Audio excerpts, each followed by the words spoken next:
Right breaking చేస్తున్నాం. YCP senior నేత మాజీ మంత్రి అంబటి రాంబాబుకు న్యాయస్థానంలో భారీ ఊరట లభించింది. సత్తెనపల్లి లక్కీ డ్రా కేసులో నిందితుడిగా ఉన్న ఆయనకు గుంటూరు జిల్లా కోర్టు బెయిల్ మంజూరు చేసింది. అంబటి రాంబాబును విచారించేందుకు తమకు కస్టడీకి అప్పగించాలని పోలీసులు దాఖలు చేసిన పిటిషన్ను జడ్జి కొట్టేశారు. ఇక ఈ కేసులో కస్టడీ అవసరం లేదని అభిప్రాయపడిన న్యాయస్థానం పోలీసుల అభ్యర్థులను తోసిపుచ్చింది. ప్రస్తుతం రాజమండ్రి సెంట్రల్ జైల్లో రిమాండ్ ఖైదీగా ఉన్నారు. కోర్టు నుంచి బెయిల్ ఉత్తర్వులు అందగానే అధికారిక ప్రక్రియ ముగిసిన తర్వాత ఆయన జైలు నుంచి విడుదల కానున్నారు.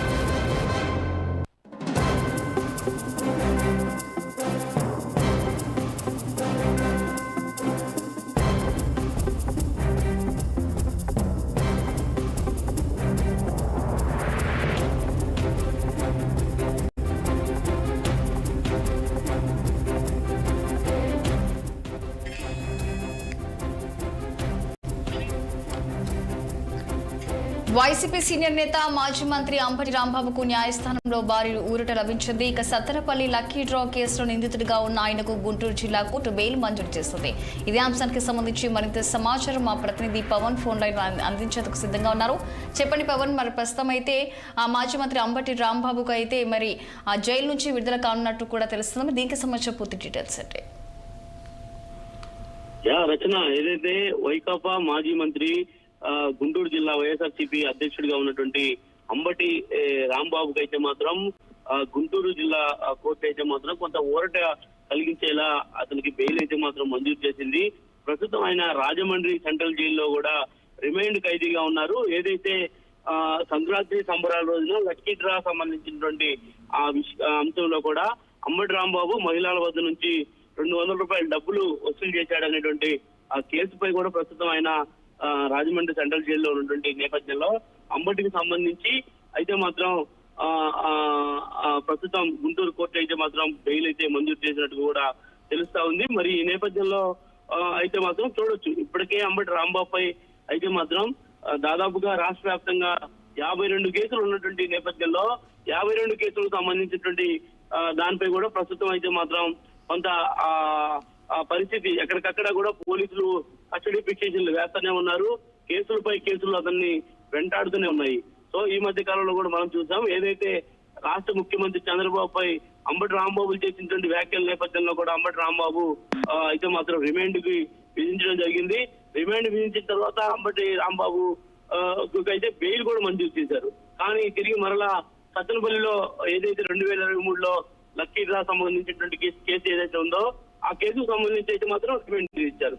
సో ఈ నేపథ్యంలో తిరిగి మరలా అంబటి రాంబాబుని అయితే మాత్రం రాజమండ్రి సెంట్రల్ జైలుకి తీసుకెళ్లడం జరిగింది. నిత్యం కూడా ఆయన చూడొచ్చు, దాదాపుగా ప్రతి ఒక్క అంశంపై కూడా అంబటి రాంబాబు తనదైన శైలిలో ప్రభుత్వంకి వ్యతిరేకంగా విరుచుకుపడుతుంటారు. దాదాపుగా ప్రతి అంశంలో కూడా ఆయన ఖచ్చితంగా కూడా తలదూస్తారు. సో మరి ఈ నేపథ్యంలోనే కూటమి ప్రభుత్వం అతనిపై అయితే మాత్రం దాదాపుగా ఇప్పటికే అనుచిత వ్యాఖ్యల కేసుకు సంబంధించిందే కాకుండా దాదాపు 52 చోట్ల కూడా ఇదే తరహాలో ఎక్కడికక్కడ పోలీస్ స్టేషన్ లో కూడా కేసులు అయితే మాత్రం నమోదైనటువంటి నేపథ్యంలో మరి గుంటూరు కోర్టు అయితే మాత్రం ఈ యొక్క కేసుకి ప్రస్తుతం బెయిల్ మంజూరు చేసినా కూడా తిరిగి మరలా కర్నూలు, అనంతపురంలో కూడా పోలీస్ కస్టడీ పిటిషన్లు వేశారన్నటువంటి వాదనలు కూడా వినిపిస్తా ఉన్నాయి. మరి దీనిపై ప్రస్తుతం ఒక సందిగ్ధత అయితే మాత్రం కొనసాగుతూ ఉంది. అంబటి రాంబాబు అయితే మాత్రం జైలు నుంచి విడుదలవుతారా, మరి ఈ యొక్క బెయిల్ సంబంధించినటువంటి కండిషన్ పిటిషన్ వచ్చింది కాబట్టి, లేదంటే ఇతర కేసుల్లో తిరిగి మరలా పోలీసు కస్టడీ కోసం తీసుకుంటారనేది కూడా వేచి చూడాల్సినటువంటి అవసరం అయితే ఖచ్చితంగా ఉంది. సో ఈ మధ్యకాలంలో కూడా చూసాం, ఈ యొక్క అంశంపై కూడా అంబటి రాంబాబు మాట్లాడుతున్నటువంటి అనుచిత వ్యాఖ్యల నేపథ్యంలో కూడా రాష్ట్ర హోంశాఖ మంత్రి అంగులపూడి అనిత అసెంబ్లీలో సైతం కూడా అంబటి రాంబాబుకు సంబంధించినటువంటి అంశంపై కూడా కొంత హార్డ్ గా మాట్లాడారు. హార్డ్ గా మాట్లాడమే కాకుండా ఖచ్చితంగా వదిలిపెట్టాం అనేటువంటి ఒక సంకేతం కూడా ఇచ్చి ఉన్నటువంటి పరిస్థితి కూడా ఉంది. కాబట్టి మరి దీనిపై అయితే మాత్రం పూర్తి స్థాయిలో ఏం జరుగుతుంది, ఏం జరగబోతుంది అనేది కూడా ప్రశ్నార్థకంగా కనిపిస్తా ఉంది. మరి ప్రస్తుతం అంబటి కుటుంబ సభ్యులు అయితే ఆయనకి బెయిల్ వచ్చినటువంటి ఆనందంలో ఉన్నారు. కానీ మరి పోలీసులు మరి యొక్క బెయిల్ సంబంధించి కూడా పోలీసులు సాయంత్రం వరకు రాజమండ్రి సెంట్రల్ జైల్లో ఉన్నటువంటి అంబటి రాంబాబును విడుదల చేసే లోపు పోలీస్ కస్టడీ ఏమన్నా వేస్తారా, లేదంటే అంబటి రాంబాబు రాజమండ్రి సెంట్రల్ జైలు నుంచి విడుదలవుతారా అనేది కూడా వేచి చూడాల్సినటువంటి అవసరం అయితే మాత్రం ఖచ్చితంగా కనిపిస్తా ఉంది. Rachana. Right, thank you Pawan.